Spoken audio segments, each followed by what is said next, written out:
الحمد لله نحمده ونستعينه ونستغفره ونؤمن به ونتوكل عليه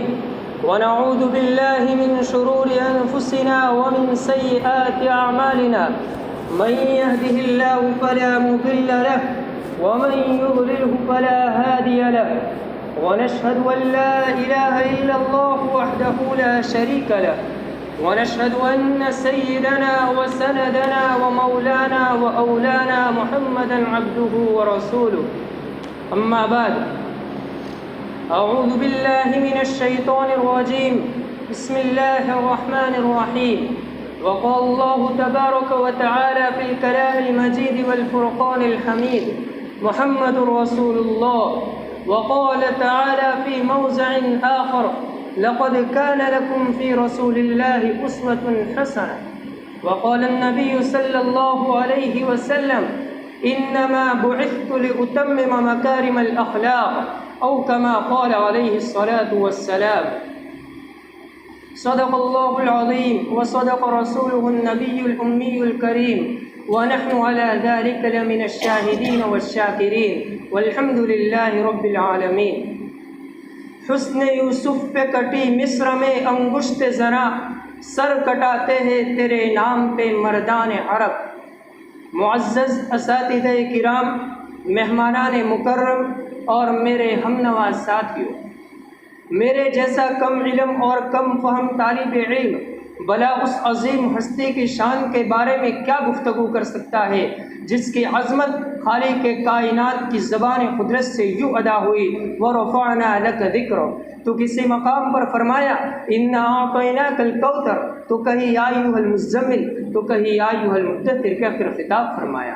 پھر بھی میں آپ حضرات کے سامنے سرور کونین فخر دو عالم سید المرسلین امام المتقین نبی رحمت خادم النبیین محمد مصطفیٰ احمد مجتبی محمد عربی صلی اللہ علیہ وسلم کی زندگی کا مظاہرہ کرنے کی جسارت کر رہا ہوں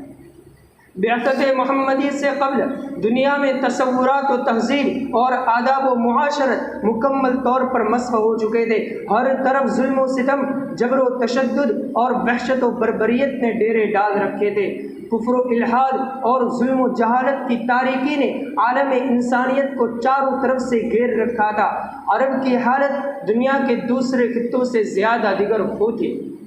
جاہلیت اور نفس پرستی کی وجہ سے ان کے اخلاقی حالات نہایت نامفتہ بھی تھے شراب نوشی عورتوں کا عریہ نفس لڑکیوں کو زندہ دفن کر دینا لاتعداد بیویاں رکھنا اور اپنے والد کے مرنے کے بعد دوسری چیزوں کی طرف والدہ کو آپس میں بانٹ دینا ان کو بیویاں بنانا اور ان کو فروخت کر دینا یہ عام رواج تھا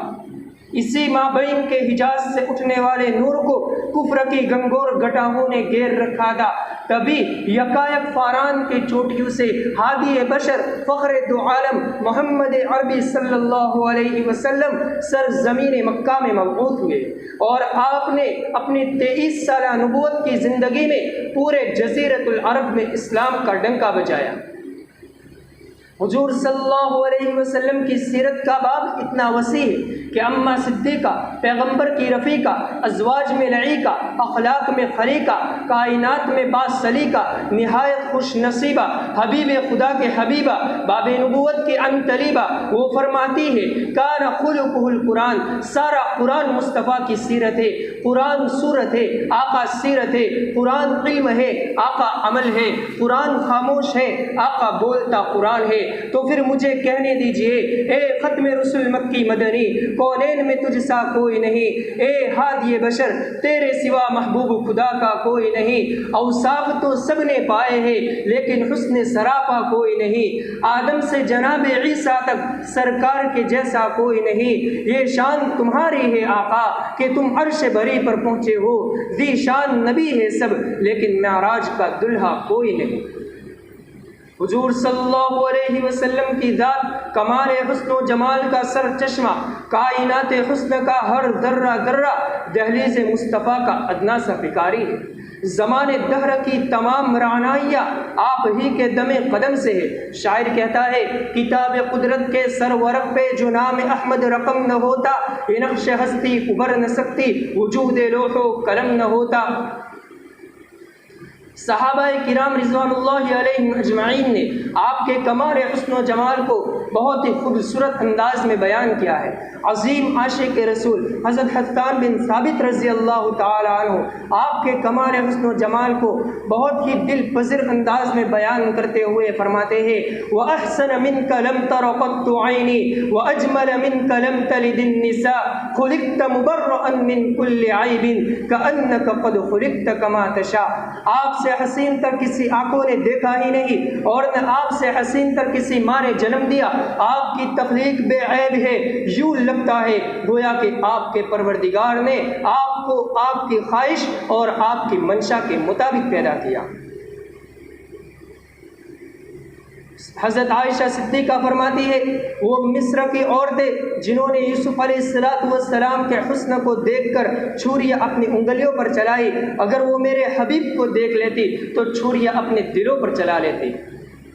آپ تشریف لے جا رہے ہیں ہجرت کر کے، راستے میں ایک جگہ آتی ہے رابغ، وہاں آپ کو بھوک لگی، پیاس لگی، کھانے کا کوئی سامان موجود نہیں تھا۔ ایک بڑھیا کا گھر دیکھا، وہاں پہنچے اور کہا اماں کچھ کھانے کو ہے؟ اس بڑھیا نے کہا بیٹا قحط کا زمانہ ہے، میرے پاس کچھ کھانے کو نہیں ہے، اگر میرے پاس ہوتا تو میں تم کو ضرور دیتی۔ ایک بکری کھڑی تھی، آپ نے کہا اماں میں اس کا دودھ نکال لوں؟ اس بڑھیا نے کہا بیٹا یہ بکری بھوکی اور پیاسی ہے، یہ دودھ نہیں دے سکتی۔ آپ نے فرمایا اماں اجازت تو دے دو۔ اس بڑھیا نے اجازت دے دی۔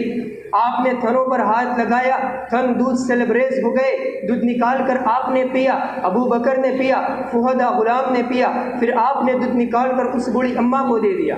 جب رات میں اس کا خاوند آیا ابو معبد، جب اس نے دودھ دیکھا تو کہنے لگا اے ام معبد یہ دودھ کہاں سے آیا؟ ام معبد کہنے لگی اس بکری نے یہ دودھ دیا۔ ابو معبد کہنے لگے بکری بھوکی اور پیاسی ہے، یہ دودھ دینے کے قابل نہیں ہے، اس نے کیسے دودھ دیا؟ ام معبد کہنے لگی میں تم کو کیا بتاؤں، ایک انقلاب آفری شخصیت آئی تھی جس نے تھنوں پر ہاتھ لگایا، تھن دودھ سے لبریز ہو گئے۔ ابو معبد کہنے لگے وہ کیسا تھا؟ ام معبد نے میرے نبی کے کمال حسن و جمال کو جس انداز سے بیان کیا ہے، ام معبد کی ایک قلمی تصویر سیرت کا ایک انمول خزانہ ہے۔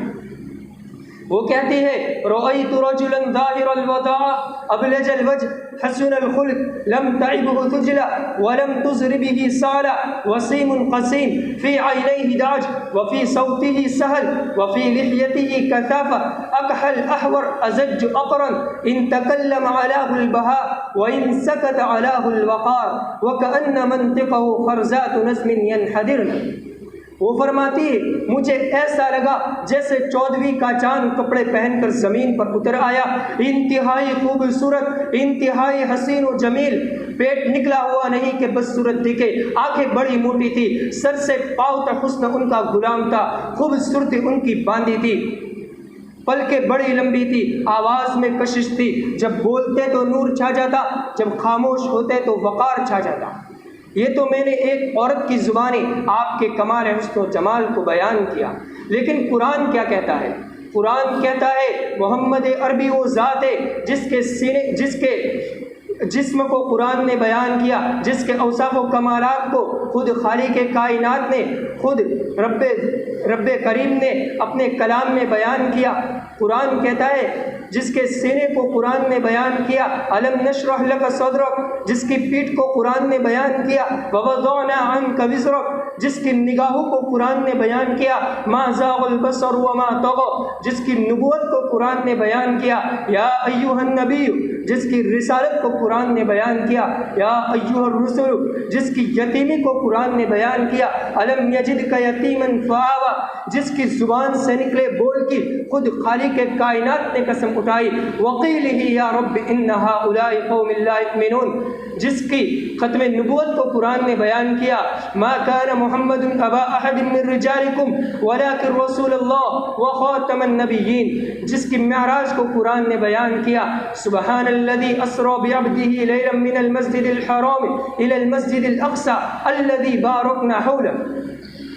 جس کے اوصاف کو قرآن نے بیان کیا، شاہدا و مبشرا و نذیرا و داعیا الی اللہ باذنہ و سراجا منیرا، جس کی رات کو قرآن نے بیان کیا قم اللیل الا قلیلا، جس کے دن کو قرآن نے بیان کیا قم فانذر وربک فکبر، جس کی دعوت کو قرآن نے بیان کیا یا ایھا الناس انی رسول اللہ الیکم جمیعا۔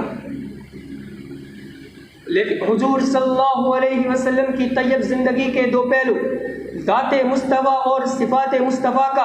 ہاتھ لکھتے لکھتے ثابت ہو گئے، زبان مدح کرتی کرتی خاموش ہو گئی، محقق تحقیق کرتے کرتے ملک عدم کو روانہ ہوئے، مفسر تفسیر کرتے کرتے موت کی آغوش میں جا پہنچے، مگر ذات مصطفیٰ اور صفات مصطفیٰ کا ایک باب پہ مکمل نہ ہو سکا۔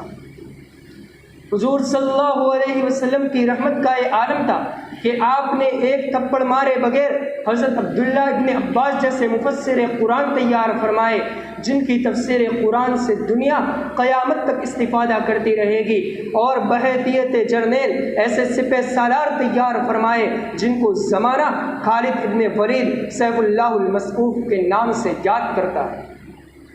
سچائی کی تربیت کی تو صدیق اکبر بنا دیا، عدل کا درس دیا تو فاروق اعظم بنا دیا، سخاوت کی نگاہ اٹھائی تو عثمان غنی بنا دیا، اور مکتب شجاعت میں علی شیر خدا بنا دیا۔ یہ چند باتیں جو میں نے آپ حضرات کے سامنے بیان کی،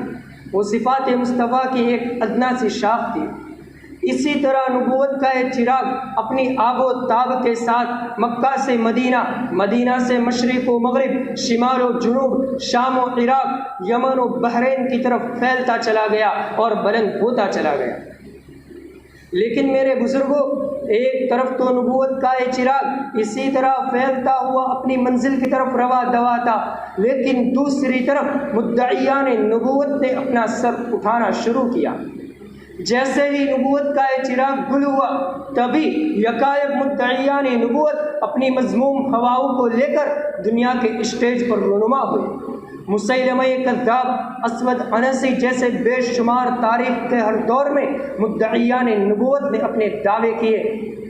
لیکن اسی امت قرآن نے، اسی امت محمدیہ نے ان کذابوں اور شیطان کے چیلوں کا منہ توڑ جواب دیا۔ اگر آج بھی نبوت کے جھوٹے دعوے دار شکیل بن حنیف جیسے کھڑے ہوتے ہیں تو اس امت پر ضروری ہے، اس امت محمدیہ پر ضروری ہے کہ ان کا منہ توڑ جواب دے۔ آج پیارے حبیب کی توہین کی جا رہی ہے، حضور صلی اللہ علیہ وسلم کی توہین کے لیے حضرت عائشہ کی نکاح کی عمر کو، صدیق کی صدیقہ کی نکاح کی عمر کو، حبیب خدا کی حبیبہ کی نکاح کی عمر کو بہانہ بنا کر بات بنائی جاتی ہے۔ یہ مواد ان کو کہاں سے ملا؟ ان مواد کو دینے والا گستاخ رسول کی صف میں شامل ہے۔ یاد رکھو، علوم نبویہ کے شگفتہ پھولو، نکاح عائشہ انتخاب خدا ہے۔ اعتراض ہندوستانی کرے، اعتراض پاکستانی کرے، اعتراض غیر مسلم کرے یا اعتراض مسلمان کرے، سب کے سب لعنتی ہے۔ لیکن اے اللہ تو ہمیں معاف فرما، اگر مسلمان نبی سے محبت میں سچے ہوتے تو کافر یہ جرم کر سکتا نہیں۔ قصور ہمارا ہے، ہم نے اتباع رسالت کو چھوڑا ہے، ہم نے مصطفیٰ کے دامن سے منہ موڑا ہے۔ دور نہیں جانا، اپنے چہروں پر ہاتھ پھیر کر بتاؤ کتنوں کا چہرہ محمدی ہے، کتنوں کا لباس محمدی ہے، کتنے انسانوں کی بیویاں محمد عربی کی بیویوں کے نقش قدم پر چلتی ہے۔ اگر مسلمان نبی سے محبت میں سچے ہوتے تو ذلیل نہ ہوتے، جب ذلیل نہ ہوتے تو کافر مصطفیٰ کی توہین کر سکتا نہیں۔ لیکن ان کو پتہ ہے اب ان میں صلاح الدین ایوبی کوئی نہیں، ان میں طارق بن زیاد کوئی نہیں، سارے منڈے ہیں، داڑھی منڈی ہوئی ہے، سارے عورتوں کے پیچھے چلتے ہیں، سارے عورتوں کے طلبگار ہیں۔ یہ محمد کو خوش نہیں کرتے، یہ ابو بکر کی نقل نہیں کرتے۔ اب ان کے سر اس طرح کے ہیں جس طرح کے سر عورتیں چاہتی ہیں، اب ان کے لباس اس طرح کے ہیں جس طرح کے لباس عورتیں چاہتی ہیں۔ اب حضور کی امت کے نوجوان ابو بکر کی نقل نہیں کرتے، عمر کے پیچھے نہیں چلتے۔ امت نے سعد ابن ابی وقاص کے تیر کمان کو بلا دیا، امت نے امیر حمزہ کی شہادت کو بلا دیا، امت نے عبداللہ ابن رواحہ کی شہادت کو بلا دیا۔ امت تو محمد کی ہے، امت پب بناتی ہے، امت نے داڑھی رکھنی چھوڑ دی، امت امت تو محمد کی ہے، امت تو نبی کی ہے، لیکن نقل ہمارے ایکٹروں کی کرتی ہے۔ امت تو محمد کی ہے، امت تو نبی کی ہے، لیکن ان کا لباس ہمارے ایکٹروں کا ہے۔ امت تو محمد کی ہے، لیکن ان کی شادیوں میں رواج ہمارا ہے۔ امت تو محمد کی ہے، لیکن آج ان کے گھروں میں رواج ہمارے طور طریق پر ہے۔ ہائے افسوس، ہم نے قرآن کو چھوڑ دیا۔ اب وہ یوٹیوب پہ ہمیں دیکھتے ہیں، اب وہ فیس بک پہ ہمیں دیکھتے ہیں کہ کرو جو کرنا ہو۔